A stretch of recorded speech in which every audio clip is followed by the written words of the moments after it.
ఓం నమః శివాయ. ఓం నమో నారాయణాయ. నరదృష్టి నివారణ కాళభైరవాయ నమో నమః. ఓం దిగంబరాయ విద్మహే సింహవాహనాయ ధీమహి తన్నో నరదృష్టి నివారణ కాళభైరవ ప్రచోదయాతు. హరి ఓం. మా ఛానల్కి స్వాగతం. చూస్తున్న వీక్షకులకు, ప్రేక్షకులకు, ప్రియ కాళభైరవ భగవద్బంధులకి స్వాగతం పలుకుతూ మమ్మల్ని ఎంతగానో ఆదరిస్తూ ఉండబడినటువంటి ప్రియ సోదర సోదరీమణులకు అందరికీ కూడా నూతన ఆంగ్ల సంవత్సర శుభాకాంక్షలు. అలాగనే అందరికీ భోగి, మకర సంక్రాంతి, కనుమ పండగ శుభాకాంక్షలు. 1/1/2025 నుండి 15/1/2025 వరకు పుట్టినటువంటి వారందరికీ కూడా ముందస్తుగా జన్మదిన శుభాకాంక్షలు. అలాగనే గతంలో ఏదైతే కార్యక్రమాలు ప్రారంభిస్తున్న వారందరికీ కూడా సంపూర్ణమైనటువంటి వార్షికోత్సవ శుభాకాంక్షలు. కనుక నూతన ఆంగ్ల సంవత్సరంలో 2025లో అందరికీ శుభాన్ని, జయాన్ని, ఐశ్వర్యాన్ని, ఆనందాన్ని ప్రసాదించాలని, ఎవరైతే ఏ వృత్తులు అయితే చేస్తున్నారో వారందరికీ కూడా అష్టకష్టాలన్నీ తొలగిపోయి అష్టైశ్వర్య ప్రాప్తి కలిగించాలని మనసారా కాళభైరస్వామిని కోరుకుంటూ అందరికీ ఆశీర్వచనం. ద్వాదశ రాశుల్లో గ్రహ గమనాలు ఒకసారి వీక్షింపచేద్దాం. వృషభ రాశిలో దేవగురు బృహస్పతి సంచార స్థితి, కర్కాటక రాశిలో కుజ భగవానుడు సంచార స్థితి, కన్యరాశిలో కేతు భగవానుడు సంచార స్థితి, ధనుసు రాశిలో రవి బుధ సంచార స్థితి, బుధాదిత్య రాజయోగము. అలాగనే కుంభరాశిలో శుక్రుడు మరియు శని సంచార స్థితి, మీనరాశిలో రాహు సంచార స్థితితో ద్వాదశ రాశుల్లో గ్రహ గమనాలు ఈ విధంగా ఉన్నాయి. మేషరాశి వారికి నూతన ఆంగ్ల సంవత్సరంలో ఎలా ఉండబోతుందో ఈ వీడియోలో సవివరంగా సంపూర్ణంగా తెలుసుకుందాం.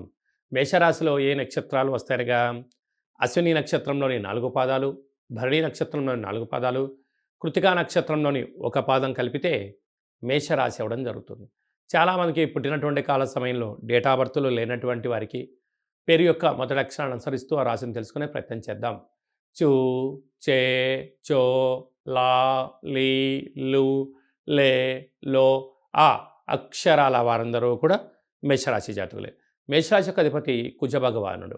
మేషరాశిలో వారందరికీ 2వ స్థానంలో దేవగురు బృహస్పతి సంచారం చేయడం వలన ఈ నూతన ఆంగ్ల సంవత్సరం అద్భుతమైనటువంటి వారికి మంచి కాలము అని చెప్పి అనుకోవచ్చు. విద్యార్థులకు ఏకాగ్రత, ఉద్యోగస్తులకు మంచి యోగదాయకము, వ్యాపారస్తులకు వ్యాపార ఆకర్షణ, నూతనంగా ఏదైనా పనులు ప్రారంభించాలనుకున్న వారందరికీ బ్యాంకు లోన్లు అందడం కానీ, సరైన సమయంలో విధి విధానంలో తీసుకునే నిర్ణయము చాలా మంచిది అని చెప్పి కూడా గమనించాలి. అలాగనే అర్ధాష్టమ కుజుడి యొక్క ప్రభావం కలగడం వలన మీ జన్మ నక్షత్రం రోజున అష్టమి పూర్ణిమ తిథుల యందున దూరావాయు జల ప్రయాణాలు పెట్టుకోవద్దు.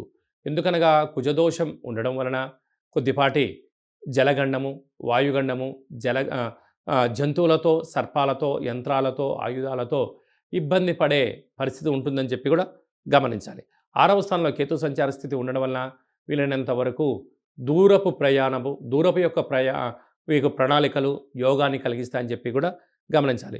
భాగ్యస్థానంలో బుధాదిత్య రాజయోగం ఉండడం వలన నూతన వివాహ ప్రయత్నం చేసేవారికి మంచి కాలము, భార్యాభర్తల్లో ఒకరి ప్రభుత్వ ఉద్యోగము, ఉద్యోగంలో ఉండబడిన ప్రమోషన్స్ రావడము, మంచి యోగదాయకమైన పర్వకాలము అని చెప్పి కూడా మీరు గుర్తుపెట్టుకోగలరు.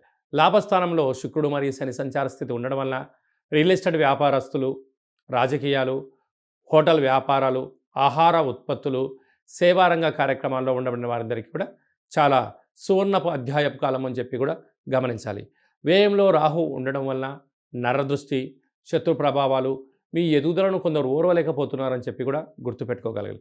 ప్రధానంగా మీరు ఈ వీడియో చూస్తున్నారు అన్నట్లయితే కాళభైరవ స్వామి ఆజ్ఞ మీ పైన ఉంది అని కూడా గమనించగలగాలి. ఆజ్ఞ ఉంటేనే మీరు ఈ వీడియోను చూస్తారు. అదే కాకుండా ఈ వీడియోను శాంతం వినడం వలన కాళభైరవ స్వామి వారి యొక్క స్మరణ, ధ్యానము, ఆయన భక్తుడిగా మారే సమయం ఆసన్నమైందని చెప్పి కూడా గుర్తుపెట్టుకోగలాలి. కలియుగ కాలంలో కలిని, నరదృష్టిని, శత్రు ప్రభావాలని తొలగించేటువంటి, నివారించేటువంటి ఏకైక భగవంతుడే కాళభైరవ స్వామి వారు. కనుక నూతన ఆంగ్ల సంవత్సరంలో ప్రారంభకాల సమయంలో మనము స్వామివారికి స్మరణ, కూష్మాండ దీపము, హోమము, ఒక ముడుపును కట్టుకోవడం వలన సంవత్సరానికి స్వాగతం పలుకుతూ అద్భుతమైన ఆనందం మన యొక్క మేషరాశి వారి సొంతం అవుతుందని చెప్పి కూడా గమనించాలి. కనుక వీలైనంత వరకు పక్షులకు అనగా కాకులకు ఆహారాన్ని ఏర్పాటు చేయడం, కుక్కలకు యథాశక్తిగా బ్రెడ్లు కానీ బిస్కెట్లు కానీ వండిన ఆహారాన్ని పెట్టడం వలన నరదృష్టి శత్రు ప్రభావాలు తొలగి ఐశ్వర్యం ఆనందం మేషరాశి వారి సొంతం అవుతుందని చెప్పి కూడా గమనించాలి.